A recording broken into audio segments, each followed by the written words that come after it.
అండి అందరూ ఎలా ఉన్నారు? బాగున్నారా? ఈరోజు మనం టేస్టీ అయిన జ్యూసీ అయిన పాకం గారెలు ఎలా చేసుకోవాలో చూద్దాం. పండుగ వస్తుంది కదండి, ఇలా చేసుకుంటే చాలా బాగుంటుంది.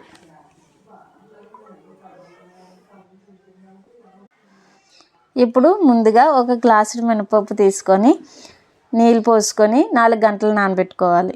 4 గంటలు నానబెట్టుకున్న తర్వాత దాన్ని శుభ్రంగా క్లీన్ చేసుకొని గ్రైండ్ చేసుకోవాలి. ఇప్పుడు స్టవ్ మీద పెనం పెట్టుకొని ఆయిల్ వేసుకోవాలి. ఆయిల్ మరిగిన తర్వాత ఈ పిండిని మన చేతికి తడి చేసుకొని నేను చూపిస్తున్నట్లుగా కొంచెం కొంచెం తీసుకుంటూ గారెల షేప్లో చేసుకొని ఆయిల్లో వేసుకోవాలి. ఇలా మీడియం ఫ్లేమ్లో ఒక 5 మినిట్స్ ఉంచి పక్కకు తిప్పుకోవాలి.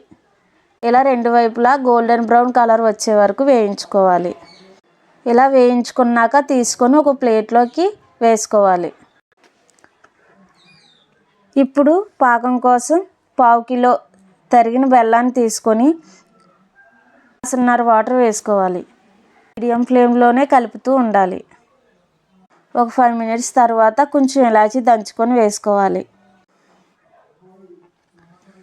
ఇలా పాకం రెడీ అయ్యాక ఒక్కొక్క గారెని తీసుకొని పాకంలో వేసుకొని అటు ఇటు పాకం పట్టేలా తిప్పుకోవాలి.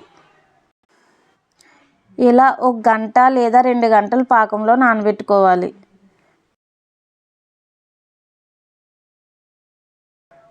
చూడండి 2 గంటల తర్వాత ఎంత జ్యూసీగా ఉన్నాయో.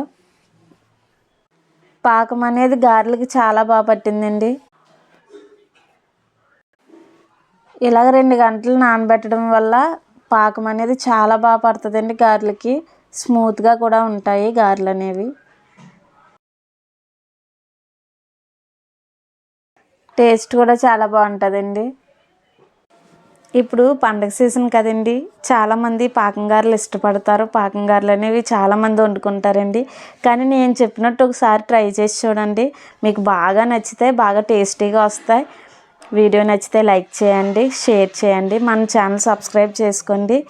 చాలామంది కొత్తవారు ఎవరైనా చూస్తూ ఉంటే నా ఛానల్ సబ్స్క్రైబ్ చేసుకోవడం మాత్రం మర్చిపోకండి. Thank you friends.